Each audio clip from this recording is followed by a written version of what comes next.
14 ಸಚಿವರ ಒಂದು ಮಂತ್ರಿಮಂಡಲ ಮೊದಲನೇ ಹಂತದಲ್ಲಿ ರಚನೆ ಮಾಡಿದರು. ಹೋದ ಬಾರಿ ನಮ್ಮ ಸಮಾಜದ ವತಿಯಿಂದ ಹಿರಿಯರಾದಂಥ ಶ್ರೀ ಶಿವರಾಜ್ ತಂಗಡಗಿ ಅವರಿಗೆ ಮೊದಲನೇ ಪಟ್ಟಿಯಲ್ಲಿ ಅವರ ಹೆಸರು ಬಂದಿತ್ತು ಮತ್ತು ಅವರು 3 ಬಾರಿ ಶಾಸಕರು ಕೂಡ ಆಗಿದ್ದಾರೆ. ಪ್ರತಿ ಸಲ ಕೂಡ ಸರ್ಕಾರದಲ್ಲಿ BJP ಸರ್ಕಾರದಲ್ಲಿದ್ದಾಗ ಕೂಡ ಅವಕಾಶ ಕೊಟ್ಟಿದ್ದರು. ಕಾಂಗ್ರೆಸ್ ಬಂದು 2 ಸಾರಿ ಗೆದ್ದು ಮತ್ತು ಅಲ್ಲಿ ಕೂಡ ಅವಕಾಶ ಕೊಟ್ಟಿದ್ದರು. ಅವರು ಕೊಟ್ಟಂಥ ಖಾತೆ ಎಲ್ಲ ಒಂದು ಇಡೀ ರಾಜ್ಯಕ್ಕೆ ಬಹಳಷ್ಟು ತೃಪ್ತಿಕರವಾಯಿತು ಮತ್ತು ಆನಂದ ಕೂಡ ಆಗಿದೆ. ಅಷ್ಟೇ ಅಲ್ಲದೆ ಸಮಾಜಕ್ಕೆ ಕೂಡ ಆದಷ್ಟು ಮಟ್ಟಿಗೆ ಕೆಲವೊಂದು ಬೆಳವಣಿಗೆ ಮತ್ತು ತೃಪ್ತಿ ಕೂಡ ಆಗಿದೆ. ಈಗ ಶಿವಕುಮಾರ್ ಅವರ ಒಂದು ಸಚಿವ ಸಂಪುಟದಲ್ಲಿ ನಮ್ಮ ಸಮುದಾಯದಿಂದ ಈಗ 3 ಶಾಸಕರಿದ್ದಾರೆ.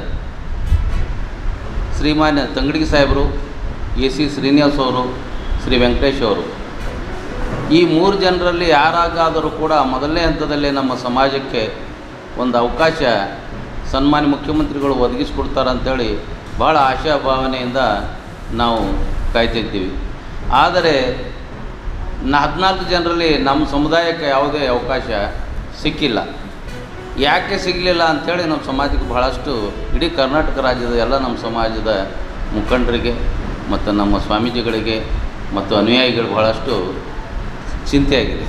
ಹಾಗಾಗಿ ತಾವೇ ಮಾಡಿರ್ತೀರಿ ಸಾಮಾಜಿಕ ನ್ಯಾಯ ಅಂತಕ್ಕಂಥ ಒಂದು ಕಾಂಗ್ರೆಸ್ ಪಕ್ಷದಲ್ಲಿ ಸಮಾನತೆ ಅಂತಕ್ಕಂಥದ್ದು ಇಲ್ಲಿ ಕಂಡು ಬರಲಿಲ್ಲ.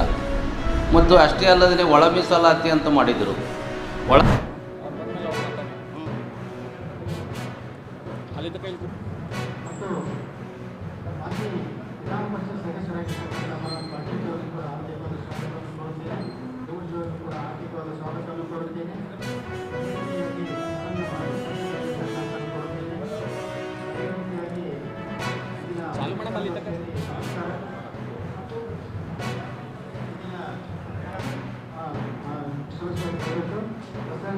ಗ್ರಾಮೀಣ ಮತ್ತು ಶಾಸಕರಿಗೂ ಕೂಡ ಆರ್ಥಿಕವಾದ ಸ್ವಾಗತವನ್ನು ಕೊಡುತ್ತೇನೆ ಮತ್ತು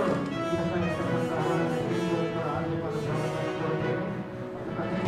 ನಮ್ಮ BJP ಮುಖಂಡ ಅವರು ಕೂಡ ಆರ್ಥಿಕವಾದ ಸ್ವಾಗತವನ್ನು ಕೊಡುತ್ತೇನೆ ಮತ್ತು ನಮ್ಮ ಪೂರ್ವ ನಗರ ಜಿಲ್ಲಾಧ್ಯಕ್ಷರಾದಂಥ ಸಿಬ್ಬಂದಿ ಪಾಟೀಲ್ ಅವರಿಗೂ ಕೂಡ ಆರ್ಥಿಕವಾದ ಸ್ವಾಗತವನ್ನು ಕೊಡುತ್ತೇನೆ. ಅದೇ ರೀತಿಯಾಗಿ